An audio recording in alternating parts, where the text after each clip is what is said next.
चलो बुद्ध की ओर। बुद्ध और उनका धम्म। बाबा साहेब डॉक्टर भीमराव अंबेडकर लिखित। ऑडियो एडिटर मनोज कुमार बौद्ध। नमो बुद्धाय।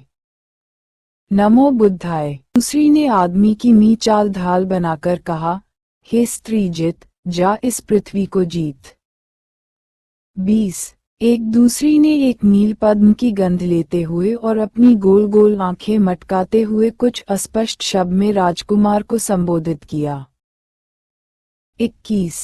स्वामी मधुगंधी पशुओं से आच्छादित इस आम्रफल को देखें। स्वर्ण पिंजर में बंदी की तरह कोकिल यहाँ गाती है। 22। यहाँ आएं और इस अशोक वृक्ष को देखें जो प्रेमियों का शोकवर्धक है और जहाँ मधुमक्खियाँ ऐसे गुजार करती हैं मानो वे अग्निदग्ध हों। 2.3। यहाँ आएं और आम्रलतिका लिपटे इस तिलक वृक्ष को देखें, मानो कोई पीतवस्त्र धारिणी किसी श्वेत वस्त्र आच्छादित पुरुष से लिपटी हो। 24। अंगूरी रस की तरह प्रकाशमान पुष्पित कुर्वक वृक्ष को देखें जो कि इस प्रकार झुका हुआ है, मानो स्त्रियों के नखों की लाली से आहत हुआ हो। 25। इस तरुण अशोक को आकर देखें, जिसकी नई नई शाखाएं चारों ओर फैली हुई हैं।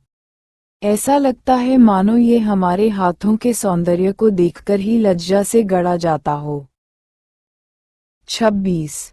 इस झील को ही देखें, जिसके तट पर सिंधवार उगी है, मानो श्वेत वस्त्र पर एक सुंदर रमणी लेटी हुई है। 27। स्त्री जाति की सामर्थ्य देखो।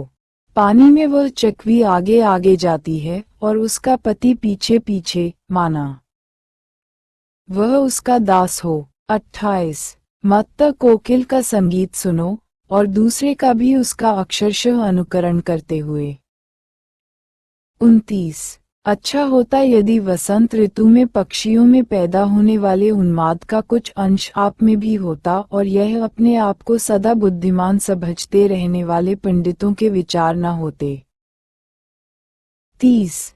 इस प्रकार इन प्रेमासक्त स्त्रियों ने राजकुमार के विरुद्ध हर तरह की युद्ध नीति बरती। 31। इतने आक्रमण किए जाने पर भी वह संयतेंद्रिय न प्रसन्न हुआ, न मुस्कुराया। 32। उनकी वास्तविक अवस्था से परिचय प्राप्त होने के कारण राजकुमार स्थिर एकाग्रचित्त से विचार करता रहा। 33। इन स्त्रियों में किस बात की ऐसी कमी है कि ये इतना भी नहीं देख सकती कि यौवन चंचल है। वार्धक्य समस्त सौंदर्य का नाश कर देगा। 34। इस प्रकार यह बेमेल महीनों वर्षों चलता रहा किंतु इसका कुछ फल न हुआ। 11। प्रधानमंत्री का कुमार को समझाना। 1। उदाई समझ गया कि तरुणियां असफल रही हैं और राजकुमार ने उनमें कोई दिलचस्पी नहीं ली। 2। नीतिकुशल उदाई ने राजकुमार से स्वयं बातचीत करने की सोची। 3। राजकुमार से एकांत में उदाई ने कहा, क्योंकि मुझे राजा ने आपके सुहृद पद पर नियुक्त किया है, इसलिए मैं एक मित्र की हैसियत से ही आपसे 2 बातें करना चाहता हूँ। लक्षण है।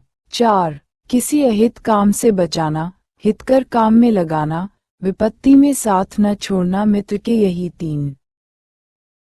5। यदि मैं अपनी मैत्री की घोषणा करने के अनंतर भी पुरुषार्थ से विमुख आपको न समझाऊं तो मैं अपने मैत्री धर्म से च्युत होता हूँ।